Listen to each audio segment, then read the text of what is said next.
for an incident that occurred on 26 June 2018 at the Crime Intelligence Office. She had accused General Khan of assault and intimidation. What I know now is that the audio file contained a recording of parts of the incident between General Khan and Brigadier Petley. I was aware of the alleged assault and intimidation incident because on the day of the incident, General Khan came to our office and told my colleague and me about it. My colleague, Assistant General Khan... Witnesser, do you recall what he told you had occurred? Yes, when he came to our office, he indicated, I cannot now exactly recall the words, but it came down to he has put her in her place. But the way he explained it, it was out of his character for me. You say it was out of his character that the incident occurred? Yes, and that he had this altercation with Brigadier Petley. I did not know him as a person that fights with other people. Okay. Continue. Paragraph 11. My colleague assisted General Khan with a draft of his statement in the alleged assault and intimidation matter. I know this because General Khan later came to me to commission the statement, which I did. I cannot remember whether my colleague and General Khan were already busy with the statement when I handed him the contents of Advocate Johnson's affidavit, but I know that they continued drafting the statement after I handed General Khan the white envelope. Sorry, Witness O, can we just make a correction there? When I handed him the contents of Advocate Johnson's email, not affidavit. Okay, sorry, I'm making the correction. I will read the paragraph again. I cannot remember whether my colleague and General Khan were already busy with the statement when I handed him the contents of Advocate Johnson's email, but I know that they continued drafting the statement after I handed General Khan the white envelope. I also know that I commissioned the affidavit sometime after I handed General Khan the white envelope.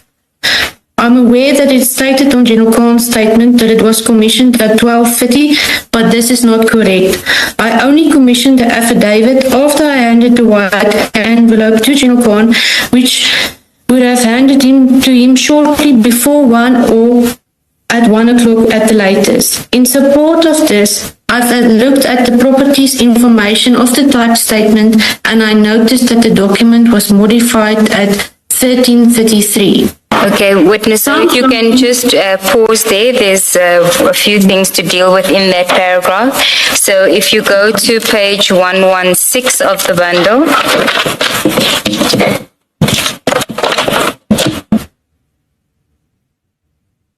Okay. And until 118.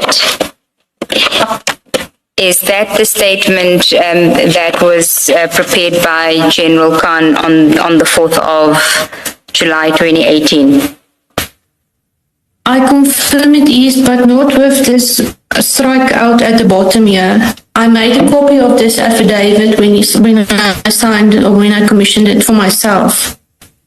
Okay. On my copy, there's nothing striked out. Okay, you're referring on page 118. You confirm that is the affidavit, and you confirm that where it's the commission of oath, that is your signature. I confirm that. And what you're saying is that the time that is referred to there, where it says, I certify that the deponent has acknowledged that he knows and understands the contents of the statement which was sworn to before me, and he placed his signature in my presence in Pretoria on 2018-0704 at 12:30. That is an incorrect time, because you say it would have been later, based on what you could see from when the properties of the document which we will get to. I confirm that. The time and date was already pre-typed when General Khan gave me the statement. And this is important because of the time when Advocate Johnson sent the email to you. It was also after that, after 12:30. I commissioned the statement after receiving the email. Okay, and in support of that, you mentioned the properties of the document being the statement of General Khan, which we find on page 38 of the bundle. You can go there.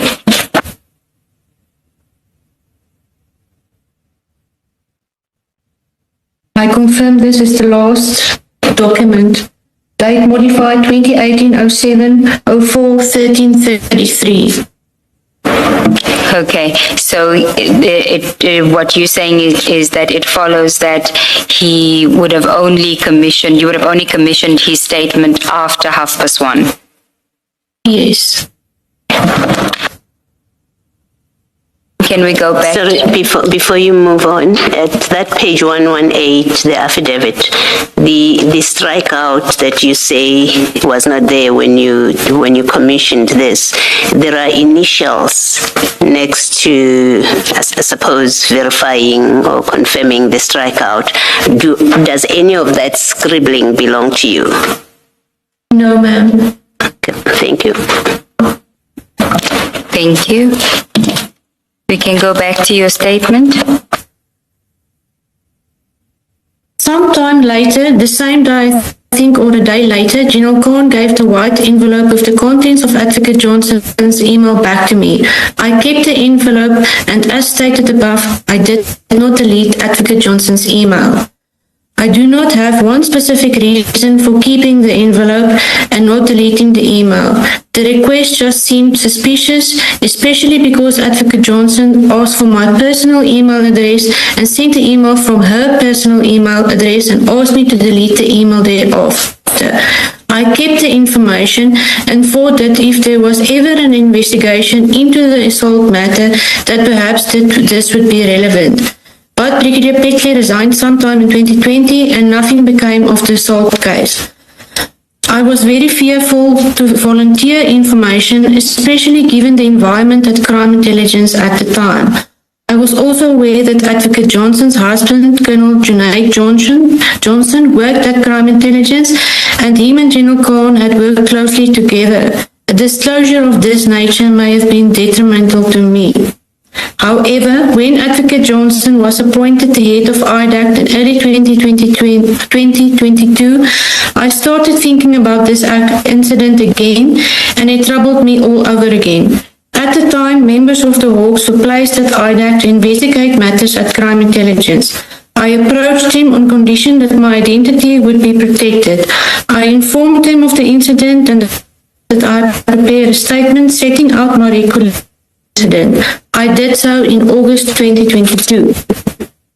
As far as I'm aware, the DPCI officers investigated the matter, but nothing has come of it. Sorry, Ms. O, just for confirmation, that statement of yours appears on page 1 to 4 of the bundle. If you can go to the exhibit bundle. Then the annexures thereafter, do you confirm? 1 to 4, sorry ma'am. Page 1 to page 4 of the exhibit bundle.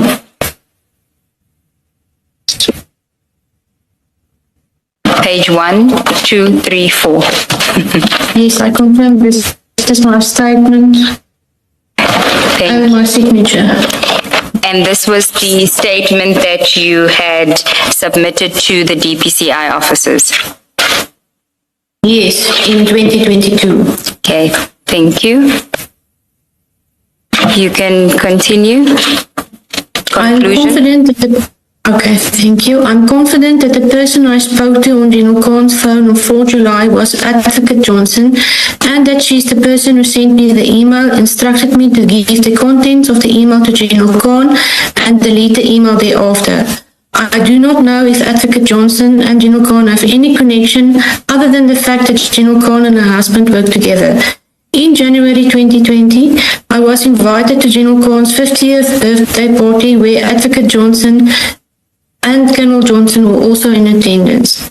I do not know if Advocate Johnson denies that she told me to give the contents of the email to General Khan and delete the email thereafter, but if she does so deny, she would have to explain why would she send the email to me, a person that she does not know.